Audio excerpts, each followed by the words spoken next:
Okay, so good afternoon, everyone. Today we're going to cover the remaining elements for IG2. We'll try to cover as much as we can today. If there are anything remaining, we'll cover tomorrow, anytime which you guys find suitable. So starting off with element number 8, we covered element number 5, 6, and 7 before. So element number 8 deals with general workplace issues. So in the general workplace issues, we're going to discuss about the common hazards and controls. So the first hazard category in this element is health, welfare, and work environment requirements. So we'll discuss these one by one. What is welfare? Welfare, basically, the definition of welfare is the basic needs of people. Okay. So what are the basic needs of people? The basic needs of people include drinking water, sanitary conveniences, washing facilities, toilet facilities, changing rooms, accommodation for clothing, a place where they can put their clothes, etc., or their PPE, then resting and eating facilities. All of these are considered welfare requirements. Okay, so what are the work environment requirements which need to be maintained? Work environment needs to be very, very user friendly. It needs to be comfortable to work in. For example, the work environment consists of a lot of things, including the lighting. Okay, so the minimum levels of lighting to be achieved needs to be defined. Usually, it's 50 lux for office work. For heavy works or construction works, it's 200 lux, and lux is basically the unit of intensity of light. The best option is to provide natural lighting. Lighting should be adjustable to the level of detail, which is detail of the work. So if you're doing very detailed work, you will need more lighting. For example, if you're sewing something, or if you're doing some minute work which you need to look at small things and focus a lot, you need more lighting. For less detailed work, you need less lighting. So this there's a certain lighting or lux level requirement for each different kind of work. Okay. Sometimes you might have to provide local lighting instead of general lighting in the workplace.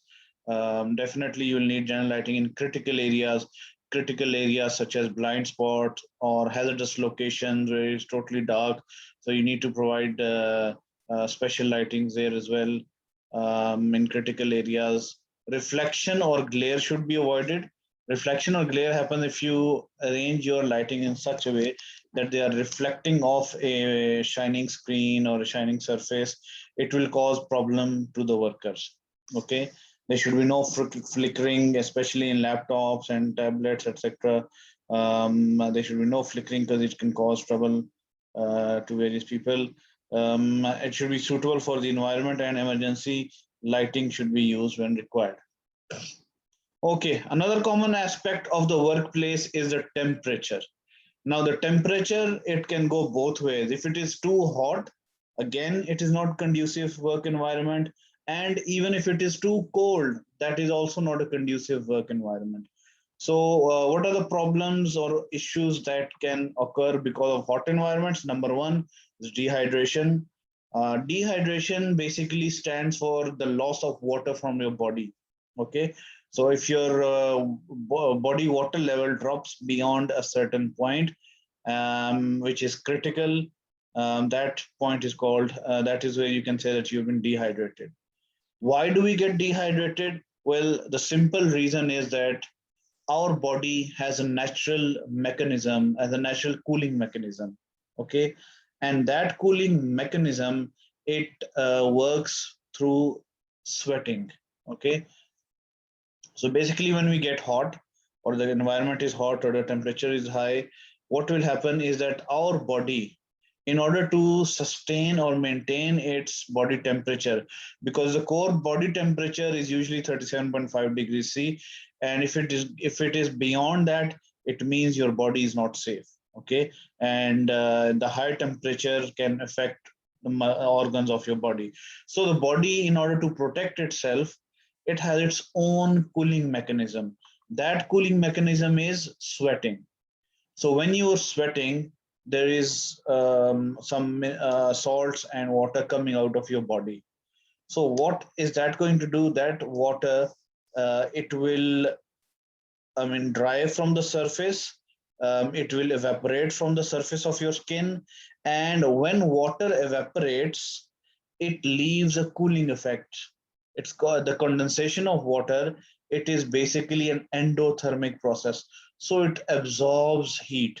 So whatever heat you have in your body, on your body surface, when you sweat, the water, the sweat water, it evaporates and it absorbs that heat, so that cools your body. So that is dehydration. That's the natural body's natural mechanism for keeping itself cool. Okay, what else can happen? Muscle cramps can happen when you lose a lot of water, when you lose a lot of salt from your body.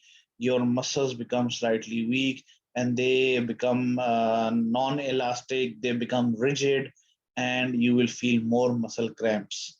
Okay, that's another issue with heat, working in hot environment. Heat stress can happen. Heat stress or heat exhaustion can take place. Heat stroke or sunstroke, where you totally collapse, that can happen. You can also get burns to your skin or other damages to your skin as well. Okay, then there is cold environments. Cold environments may cause hypothermia. Okay, hypothermia is the what you call it, the reaction to the body when it is exposed to very low temperatures. So hypothermia basically slows down your blood circulation, and your blood does not reach to various vital organs, which can ultimately cause death. So exposure to both extreme hot and extreme cold environments are a threat to the life of people. So we need to manage these. Hypothermia, in addition to hypothermia, you can also get frost bites. You can also slip from the floor on icy floor and get injured. And you can also receive freeze burns as well. Next is working at height. Working at height basically is very, very common and very, very, what you call it, high risk activity. So basically, who are the people who are at risk? It's commonly, it is steel workers, scaffolders, roof workers, engineers, welders, maintenance staff, painters, and window cleaners. The main risks involved are workers falling from height and objects falling from height, and the accidents can lead to death, serious injury, broken bones, etc. Okay, vertical distance. Fall from any height can cause injury. It is there is no doubt, and vertical distance is the only. So basically, the longer you wait, the more you wait, and the more. Sorry. So the vertical distance is basically the factor which increases the risk of injury from falling from height. The greater the height you fall through, the greater is the risk of severe injury that you will get. Okay, so the severity of the injury will increase with the increase in the height. Okay, falls of less than 2 meters can cause death or major injury. So you can imagine, even if it is 2 meters, 2 meters is still a lot. So that can be very, very dangerous as well. Okay, what are the risk factors for working at height? You can get deteriorated material when you're working at height. You might be working on an existing building which might have deteriorated roofing, or other deteriorated materials might be there. There might be unprotected edges, so you might fall over the edges. Unstable equipment could be there. Poor weather conditions, falling materials can be an issue, such as brickwork which is falling, or loose tiles. Bad storage of materials on the scaffolding. There's a lot of people who store everything on the scaffolding, which is wrong. If you store so many stuff on the scaffolding will become overcrowded, and you might accidentally kick off materials and other stuff and injure the people working below. Bad housekeeping is another issue. Gaps in the platform surfaces, that is a very big issue. When you're working at height and you've got people working below, there should be zero openings. Okay, you have to make sure that not even a single nut falls down from that height. Okay, because it can be devastating. Open unprotected edges, people can fall over from those open unprotected edges. And another problem is people, instead of using a proper way, for example, they want to take a pipe from the first or second floor to ground floor. So instead of using a proper rope to lower that pipe, to save time, they will just pick up that pipe and throw it on the ground, which is very dangerous, and it can cause serious injury. So throwing things on and off the roof is also very dangerous. Okay, so how should you control the risks of working at height? How can we control that? Simple. Follow the hierarchy of controls. So what does the hierarchy of control tell us? The best option is to avoid working at height. How can we avoid working at height? Well, you can avoid working at height by assembling equipment, assembling structures, steel structures, or other similar assemblies. Instead of assembling them at height, assemble them at ground level and then lift them to that height. That way you are avoiding work at height. Okay, then you can prevent falls. Obviously, prevention of falls is linked to wearing of harnesses, provision of toe boards, provision of guardrails. So that's also very important. And three is to minimize the distance and consequences of the fall, which can be done by the use of a safety harness or safety net, or other mechanisms are there as well. Okay, so this was the hierarchy of controls. Okay, avoiding working at height. How can we avoid working at height? Number one, make the work progress. So modify the work process, which means you can change the way you are working. Okay, so as I discussed before, instead of assembling something at first or second ground level, you can assemble them on ground and then lift them to the required height. You can also avoid working at height by modifying a design. For example, change design structure so that steel is assembled at ground level and crane lifts it above. And most of the times, avoidance is not practical. Okay, what are the factors to consider while avoiding work at height? You need to look at the nature and duration of tasks, competence of workers, their training needs, what kind of planning and supervision will be needed. You will also have to mention the means of access and egress, suitability of equipment, PPE, weather conditions, health of the worker, that will be also very important, and the need for rescue plan and compliance with regulations. So these are all the various control measures that you can put in place for working at height. Okay, then you can reduce the risk by preventing the falls from height and falling materials. So basically, you need a lot of planning and supervision in order to do this phase. Those who have responsibilities in carrying out such things, they should be experienced and they should use their knowledge. At least they need to ensure that the selection and use of correct access equipment. They need to make sure that the correct provision and handling of tools and materials is there. They need adequate information, instruction, and training, regular inspection of the workplace to be carried out. And finally, they need to make sure that they avoid working in bad weather as well. Okay, fall from height and falling materials. Again, fall hierarchy needs to be followed. Provide a safe working platform. It should be properly installed, suspended, and equipment should be available to arrest falls.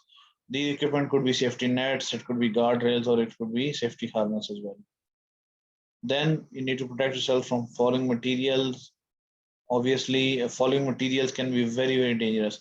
Even if a small nut falls from 10 feet height or 15 feet height, it can cause significant damage. So you need to make sure that the toe boards that are being used, they are fit for work. You need to make sure that if the risk still remains, you need to maybe provide covered walkways for people Where it is difficult to control falling objects, you might have to provide a covered walkway for the people to walk in, because we can't have people walking underneath the building, and we cannot afford having objects dropping from that activity. Okay, guardrail is very simple structure. It consists of a vertical standard. Then there is a intermediate rail and a guardrail, and at the bottom you can see a toe board as well. Okay, work platforms. These are also very important. Work platforms should be large enough to allow the use, and they should be capable of bearing the required loads, and they should be fully boarded as well. Emergency response, you need to make sure that you have emergency response plan in place. All the reasonably foreseeable events or emergencies must be recorded in your emergency response plan, and you need to make sure that you have trained operators doing these, what you call it, emergency response activities. Okay, then there is some equipment as well which you can use for emergency response. For example, you can use a MUP, mobile elevated working platform. So you can request your colleague, you can make sure that you have these available so that you can use them in any case of emergency. Fall arrest is very important as well. First of all, we need to avoid falling. We need to prevent people from falling, and then we need to have mechanisms in place to arrest the fall.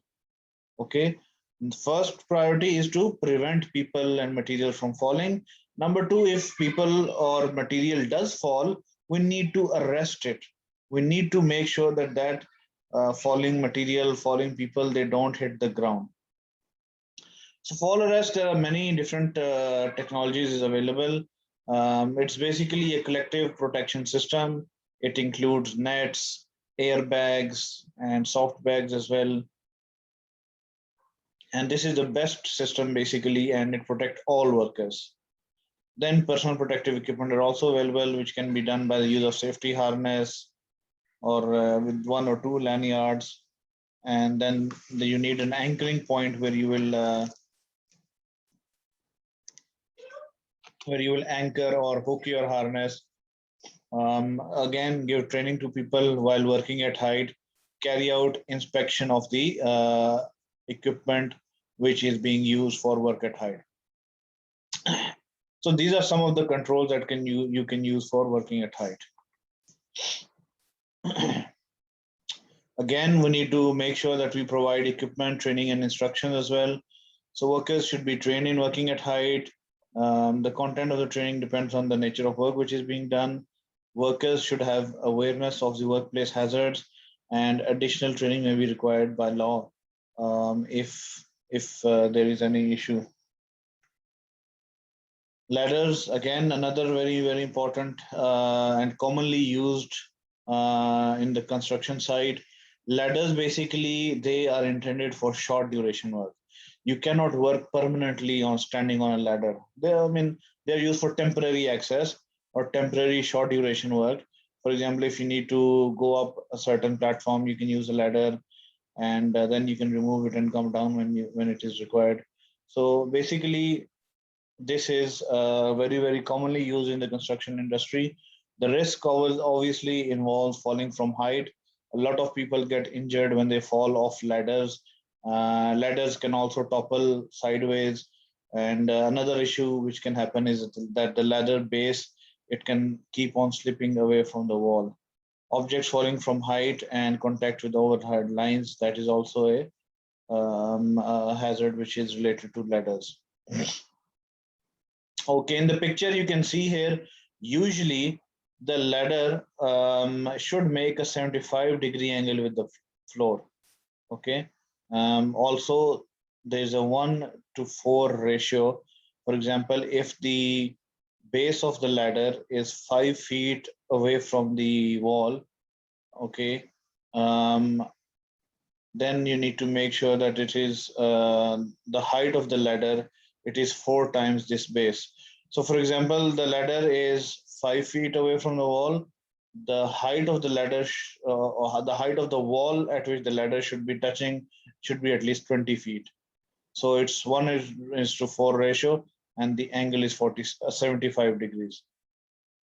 Top of the ladder should rest against solid support, and the ladder should be secured at the top as well. Okay, top of the ladder should extend 1 meter, at least 5 rungs beyond the stepping point, if used as means of access. Only people working on a ladder at any time. Oh yeah, there should be only one person who should be working on a ladder at one time. Nothing should be carried in hands while climbing. You must always maintain 3 points of contact. What is 3 points of contact? Either two hands or 1 foot, or 2 feet or one hand. Okay, so this is what you have to maintain all the time while working on ladders. Wooden ladders should never be painted because then you can't see the cracks. Independent tied scaffold. There are various types of scaffold. One of them is independent tied scaffold, and this is the obviously the components of the independent tied scaffold. We have standards, which are also known as uprights or verticals. Ledgers, they are horizontal tubes. Transoms are short horizontal tubes spanning across the ledgers. Then the bracing, we have diagonal tubes for the bracings. Base plates are underneath the standards. Sole board is underneath the base plate, and working platforms should be fully boarded. Guardrail and toe board also to be extended. Okay, so this is an example of a independent tied scaffold. So you can see here there are standards, there are ledgers, and then you have the scaffolding board, transoms, bracing is there, standards, ledgers, toe board, tie, and then there is a intermediate and top guardrails as well. So these are the most common components of a scaffold. Okay, in this picture you can see as well which is transom, which is ledger, which is base plate and standard, etc. There's another one. Okay, the working platform that you're working on should be safe. The platform should be guarded by a guardrail. There should be a main guardrail, then an intermediate guardrail, and a toe board as well. Independent tied scaffold hazards, obviously they include overloading, safe ground, unsafe or soft ground, scaffolding not being tied, insufficient bracing, standards not upright, standards bent or damaged. The standards are the vertical members of the scaffold. High winds, incorrect couplers, scaffolding struck by mobile ground or equipment, or scaffold erected by incompetent workers, and scaffold not impressed prior to use. So these are the hazards of independent tied scaffold. Mobile tied scaffold has its own hazards and risks. There are risks for falling from the working platform. Objects could fall, the structure could collapse, overturning can happen, unintended movement of vehicles might cause accidents, and again close with live overheads. Okay, mobile tower scaffolds. Again, the biggest problem with mobile tower scaffold is people forget to lock the wheels or the cluster of the mobile scaffold. So sometimes what happens is that the person, he is standing on top of the tower scaffold, and the guys below, they start doing work on their own, and they don't realize that they need to maintain contact with the person at the top of the scaffold. There's been a number of cases that I know about in which people have been seriously injured or even died as well while working on mobile tower scaffolds. Again, risks are the same: falling, objects falling, collapse, overturn. So all the generic hazard controls, hazards and risks are there. Then what do you need to do? What safety precautions you will take? Number one, you need to make sure that the ground is firm and stable. Clearance of the obstructions and overheads. Barriers should be excluded, vehicles and people. Guardrails, they should never be moved. Once they've been fixed, they should never be moved or removed or modified. Harness and lanyard, obviously you need to make sure you're wearing properly. Um, it should not be driven with the cradle raised. This is also very, very important. You can't have a person standing in there and then raise the cradle, or have the cradle raised and then driving or carrying the people and driving as well. That's not allowed. Um, it should never be overloaded. So always you need to make sure that your load is within the capacity. Use outriggers properly, inspect and authorize. Inspected and maintained and authorized items should be available, and we should have trained authorized staff only to allow for working on a scaffold. Then there are leading edges. Leading edges basically are those edges which are unprotected. We need to make sure we have adequate protection, such as safety nets around them. And this is, yeah, that's called safety nets. Okay, access equipment, very, very important, very, very critical. So it needs to be inspected thoroughly as well. It should be inspected when you first erect it. Once the first erection is completed, you need to get a scaffolding inspector to go and carry out an inspection of your scaffold. Okay. Then you also need to, what you call it, have a look at the inspection records after an accident happens as well. Also, you need to make sure that you check that your management system, your policies, they are in good shape as well. Okay, prevention of falling materials through the safe stacking of storage. Obviously, when you're working in a store or in a warehouse or a laydown yard, there is so much material, there is so much, what you call it, items available, that if they are not stored properly, they can cause accidents. Housekeeping needs to be fantastic in areas, in stores, etc., because anything, anytime, anything can fall on your head. Okay, so you need to make sure proper housekeeping is carried out. Make sure you have access to and fro. Stacks and piles can present danger of collapse, so don't stack the objects too high. If you start stacking the objects too high, then there is a chance that they will fall over and cause injuries.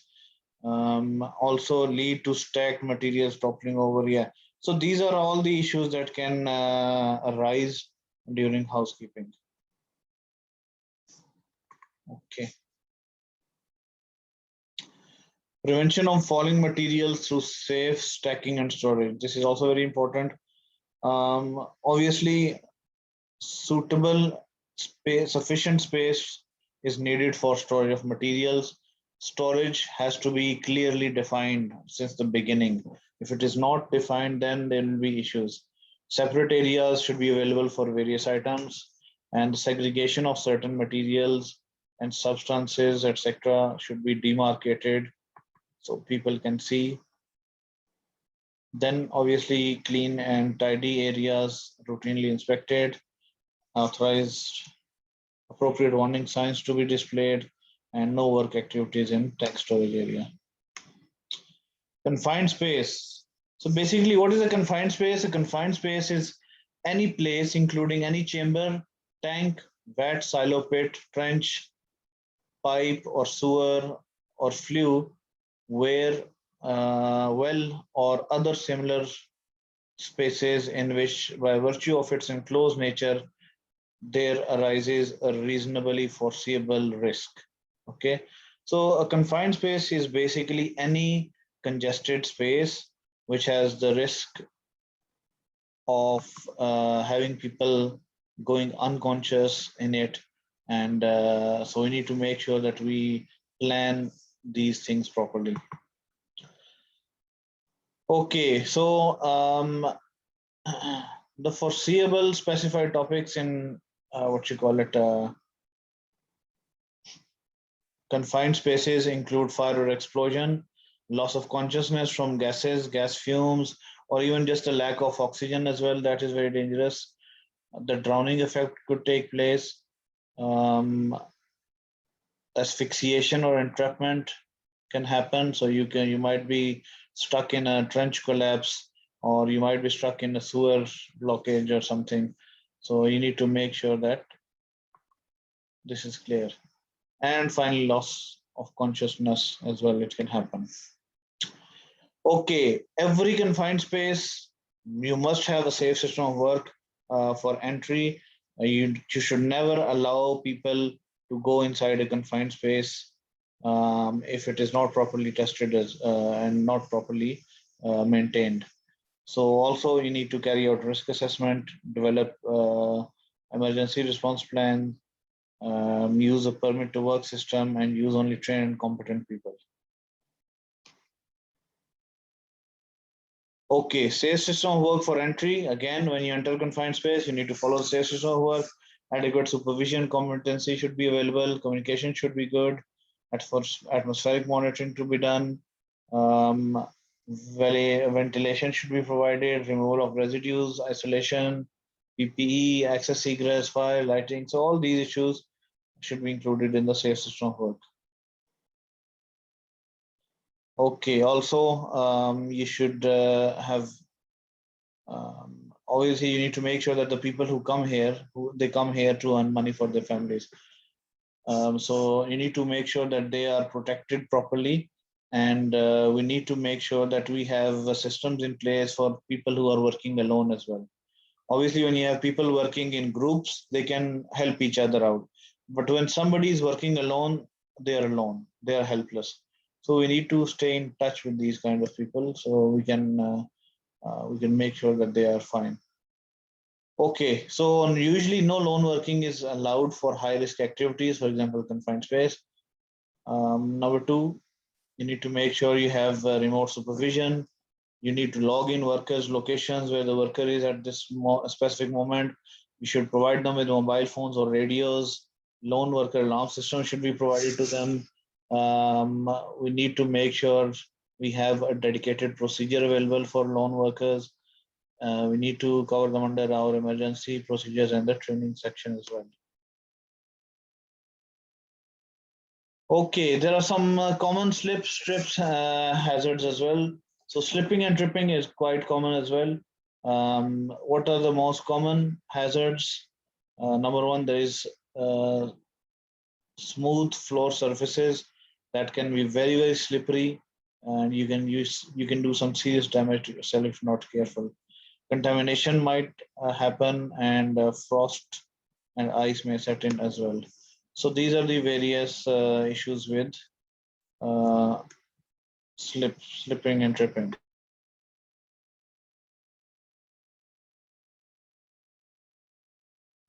Next is the tripping hazards. Tripping hazards is basically falling over something. Okay.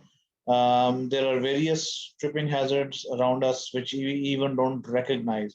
For example, uneven or loose floor surfaces, trailing cables, objects on the floor. All these are um, things that we need to elaborate on and work on. Okay, control measures for slips and trips. Trips can be controlled very easily by eliminating the hazard. And how can you do that? Replace the slippery trails with something else. Reroute the trailing cable. Okay, so don't put anything in the walkway. So this is how you can try to eliminate the hazards. Create a safe place and create a safe person. So you need to make sure your the place that you work in is safe, and so we need to have a safe place and a safe system of work as well. Okay, risk assessment should be carried out considering normal patterns of movement, the predictable movement, and the accident history, accident weather conditions, and maintenance requirements as well. Okay, slip resistance services are quite commonly used. So you need to make sure that if you go, you need to make sure how many people are working on the slip resistance glass. You need to wear proper footwear, avoid wear and tear and damages, spillage and contamination, etc. So these are all the things which we need to consider. Okay, spillage control and drainage. You need to make sure that the all spillages are managed properly. Maintenance should be carried out. Each spillage, each storage oil store must have at least one or two what you call it spill kits. So these field kits, you need to use them as well, so your people are trained properly. Contaminated of foreseeable spills and leaks. Yes, you need to have evidence for that as well. Behavioral controls should be available as well, and drainage for outdoor workways, wet floor and showers, they need to be arranged as well. Okay, here are some more essentials in many workplaces. Number one, you need to ensure that pedestrians stay within designated areas, and pedestrian areas are free of hazards. So we need to make sure that, and obviously we need to design, we need to make sure that we designate the people, and we need to make sure that we designate proper area for the storage of materials, and we need to have proper guardrails, curbs, pavements, and markings in place. Personal protective equipment signs should be displayed wherever required. We can use prohibition, warning, mandatory signs. We need to give information, instruction, and training to the people on the hazards, what they need to do, how they can do it. Housekeeping and maintenance should be done as well. Floors and walkways should be clean. Spillage control, housekeeping should be good. Floors, walkways should be in good condition. Emergency exits should be kept clear, and lighting should be checked regularly as well. Okay, now is safe movement of people and vehicles. This is a very, very important topic. Basically, the typical risks involved in vehicle movements are loss of control. The driver, maybe he might lose his control. Maybe it's not his fault as well, or it could be because of his driving error. Okay, so we need to make sure that the loss of control due to driver error or electromechanical hazards does not happen. So we need to make sure overturning is, laterally or longitudinally, falling over of the equipment, collision with other objects, vehicles, pedestrians, etc. So these are the most common hazards related to vehicle movements. Okay, what could cause a forklift truck to overturn? So forklift trucks are usually very, very safe, but they can also fall over. What could be the cause? Let's see. Okay, the factors that can cause a forklift truck to overturn. Number one, cornering while being driven too fast, uneven loadings, that can also be a problem. Driving over potholes, the land of driving with the load elevated.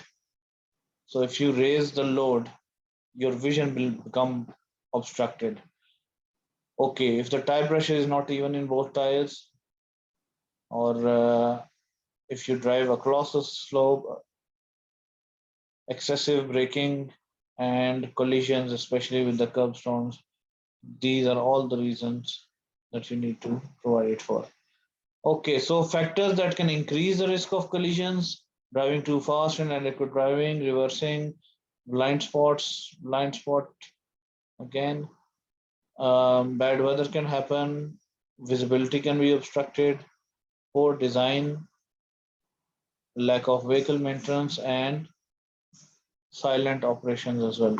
So these are all the things that can increase the risk factors. Okay, then there are non-movement related hazards. For example, during loading, the non-make moving related hazards include manual handling and mechanical handling. Overloading sometimes does happen. Um, Tipping operations during unloading. Then you have the securing of the activities which are going on. Then you need to do coupling with other trailers, etc., and carry out maintenance as well. Okay, so what are the workplace transport control measures? Eliminate the hazard, create a safe place, create a safe person. So you do that usually by doing a risk assessment, which is clearly mentioned here. And this is how your Ig2 assignment is also to be prepared. Okay, so the workplace equipment you need to consider as well. It should be vehicle-free zone, pedestrian-free zone, You need to make sure you have a layout plan. Segregation again is a problem. Marked walkways and crossings should be available. Separate access point can be done as well. Okay, vehicle movement should be managed more properly, provide good visibility, signage, well-lit areas, and avoid the gradients as well. Okay, here are some more safe travel rules for the safe parking of vehicle or forklift truck. So you need to apply the handbrake, lower the forks, remove the key, make sure you don't disturb or obstruct the traffic. Make sure you don't give too much, obstructions to traffic or pedestrian routes, and don't obstruct the emergency escape routes as well. Okay, next is the workplace environment. The control measures we can use to you control these is by avoiding reversing and using a one-way system, segregating people and vehicles, good visibility, reversing alarms to be all loud and audible, high school clothing, good lighting should also be required in your workplace, and banksmen and trainers as well. Okay, vehicles will also be made sure that they are safe. They should be used only for the purpose which they have been given to you for. So suitable for the equipment or environmental conditions that are being held or conditions of use. Maintain in safe, main, so they should also be maintained in a safe working condition and only driven by trained people and qualified staff, and they should be inspected regularly as well. Okay, more on safety of vehicles. Driver must be wearing seatbelt at all times. You need to make sure that the rollover cage is provided. Guard to protect the driver in the event of falling objects, horns, mirrors. It should be audible, beacon light. Safe drivers, what are safe drivers? Safe drivers are people who are competent, they know how to drive, okay? And so you don't need to, give them, you don't need to give them a headache and stand there on their own all the time. So they should be allowed to work on their own as well. Finally, there is work-related driving. Work-related driving is the biggest hazard which you will ever come across. So it is very, very important to manage the work-related works. Again, the risk assessment factors include the 5 steps of risk assessment: identify the hazards, identify who might be harmed and how, evaluate the risk, record the finding, and review it.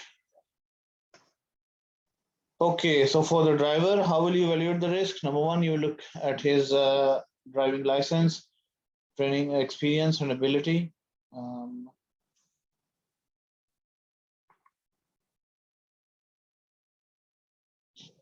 Advanced or defensive driving courses can be started. Vehicle safety and pre-use inspection to be done by the driver. Should be mentally and physically fit. Eyesight checkup should be done regularly, and drug policy is to be followed. So 1 minute, guys. Okay, vehicle, obviously you need to make sure the vehicle is suitable for the intended purpose. Insurance should be covered fully. It should be maintained regularly, routine inspections to be done. So this is another requirement. Then the vehicle, obviously vehicle should have a seat bag, a seat belt, airbag, etc. Safety equipment should have been complete. There is safety critical information which needs to be provided as well. You need to check the tire pressure, headlight, and restraint adjustments as well. It should be ergonomic, so the seat should be adjustable to the position and posture, and there should be no mobile phone usage while driving the vehicle. The journey, you should have a look at the routes and you should schedule the entire journey as well.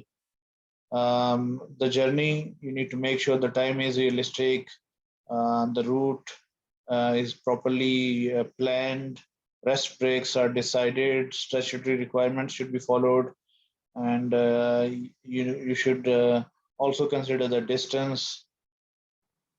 It shouldn't be excessive. Weather conditions need to be reliable. Weather forecast should be available, and you should not be allowed to drive in bad weather. Okay, then there are hazards of electric and hybrid vehicles. Electric and hybrid vehicles, they have their own hazards. For example, they work in a very silent mode. They can start unexpectedly. They use high voltage electricity. Charge retention could be an issue. Batteries, manual handling, and magnetic forces. All of these can be issues with hybrid vehicles.